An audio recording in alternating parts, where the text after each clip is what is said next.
Kedadian iki wis lumaku saben dina nganti seprene. Bule inem utawa single pakulitane ireng ning duweni rupa manis, pawakan wewek, rambute dawa sabangkean, ora gelem dandan sing rena-rena, nyandang menganggone mung samadya nanging malah katon mantesi. Apa maneh yen gelem nganggo jarit, kebaya lan konde katon luwih anggun. Persasat manise dipek dhewe yen lagi mlaku lembeyane Putri Solo. Pegaweane saben dina kejaba minangka ibu rumah tangga uga melu kegiatan PKK lan Dharma Wanita. Mergo sing lanang dadi pegawai negeri sipil lan dipercaya nyekel buat repote koperasi, mula ora mokal yen bule inem kerep ngancani kakunge mrana mrene. Embu iku kegiatan sing sipate formal utawa informal. Anggone mbangun Bali Wisma wis kaparingan momongan telu, sing barep lanang durung tamat kuliahe, sing panengah isih SMA lan wuragile lagi tamat SD. Panengah lan wuragil wadon. Bocah-bocah kuwi wiwit cilik sakwise ora gelem ngemi ibune, banjur ora ana sing gelem turu dikeloni maneh. Kabeh wis kendel turu ana kamare dhewe-dhewe. Mung kala-kala yen sambat ngelak lagi gelem gugah-gugah njaluk ngombe. Kerep bule inem turu kijenan menawa sing lanang lagi ana perlu lan mulihe nganti tekan wengi. Brundang-brundung ngeloni guling, ora lali nalika turu saben dina ora nganggo kemul, mung nganggo daster lan ora nate gelem nganggo rok klambi sing rada kandel senajan mangsa adem pisan. Nuju sawijining dina kadate anggone turu bule inem kijenan. Watara bubar lingsir wengi, dheweke ngrasakake menawa ana sing ngemut payudarane. Rasa dimimiki bocah cilik, diwanek-wake mripate melek ngriyip pigatekake sapa sing lagi ngemi.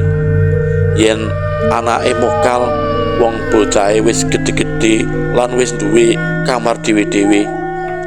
Merga krasa risi, bule inem banjur ngulet, turune malih murep. Wewujudane bocah cilik-cilik mau banjur padha ngalih dhewe-dhewe. Kedadian iku bola-bali dialami bule inem sauger sing lanang ora ana omah tur jroning kahanan liyep layaping ngaluyup.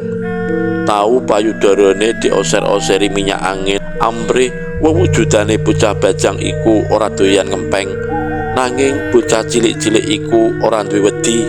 Kamangka wis suwe bule inem ora nyusoni anake, banjur yen ora ana susune sing disedot apa sing gumunake sauger wis marem oleh nyucup payudarane bule inem. Ora ngerti menyang endi parane bocah-bocah mau. Bule inem dina esuke sawise adus banjur macak paes ana sangarepe kaca pangilon. Saiba kagete weruh tumpukan duit kertas sing akeh banget. Mangkono wola-wali kedadian saben dheweke bubar ngemiki bocah cilik-cilik loro wayah lingsir wengi. Dheweke ora tau kandha njaluk duit apa maneh ngakon nyolong duweke wong liya. Kaya critane wong sing duwe ingon-ingon tuyul kae, saben dina dikongkon nyolong duit, embuh duweke sapa ana sing ngerteni, sing baku angger bali kudu nggawa duit. Mula kerep diarani menawa ana wong sugih anyaran kena dipesthekake mesti duwe ingon-ingon tuyul. Nanging bule inem iki ora mangkono. Dheweke ora duwe ingon-ingon tuyul. Kawit biyen ora seneng marang babakan ngono kuwi. Luwih becik urip pas-pasan waton anggone golek duit saka tetes kringete dhewe. Bule inem wis mangerteni menawa wong ngopeni tuyul mono ora nganti suwe mesti bakal kejoderan dening tanggane sing sabanjure digedhingi kanca kancane. Bule inem gumun, tuyule sapa sing saben wektu ngempeng iku. Kabeh kedadian anak iku klebu tumpukan duit sing tekane tanpa kasumurupan, ora nate diceritakake marang bojone. Bojone uga ora takon-takon saka ngendi Buli Inem duwe duit. Ngertine sing lanang Buli Inem iku wonge gemi nastiti lan ngati-ati. Dudu golonganing wanita padaringan jebol, lirik pira-pira bae diiseni mesti tansah bocor. Bocah cilik loro sing kerep mimik Buli Inem ing satengahing wengi iku ora tau nuduhake wujute klebu marang wong liya utamane keluargane Buli Inem. Dheweke ngrumangsani menawa duit sing digawe kanggo keperluan saben dina sakliyane blanja saka bojone uga saka bocah cilik loro sing sok-sok njaluk mimik iku. Nanging kepriye anggone arep nolak, weruh-weruh wis ana duit ana kono. Ora mangerteni sapa sing duwe, tinimbang mubazir mula banjur digunakake kanggo keperluan liyane. Nanging suwe-suwe Buli Inem duwe rasa wedi. Tumindake iku kena diarani nalisir utawa sisip saka angger-angger klebu angger-anggering agama. Dheweke budidaya nundung bocah-bocah cilik iku nanging ora ngerti carane. Awit bocah-bocah cilik iku ngerti-ngerti wis ngempeng tanpa dimangerteni teka lalungane. Buli Inem dadi bingung. Pepuntone bab iku bakal diwadulake marang sing lanang. Nalika ngepasi jagongan karo bojone, Buli Inem blakakake kedadian sing nyolowadi lan nganeh-aneh mau. Sing lanang banjur ngajak Buli Inem nemoni wong tuwa pinter ing babagan makhluk supranatural.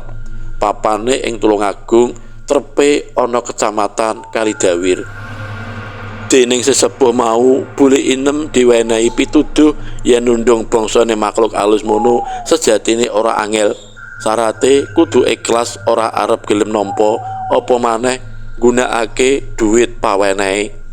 Lan saben arep mapan turu kudu maca ndonga panulak supaya bangsa lelembut ora nggodha maneh. Sawise nindakake reh pakone wong pinter mau, Buli Inem sing omahe ing wewengkon Kediri iku ora nemoni keanehan maneh. Turune bisa angkler tanpa keganggu dening wewujudan bocah bajang sing ujug-ujug nrombol njaluk ngempeng.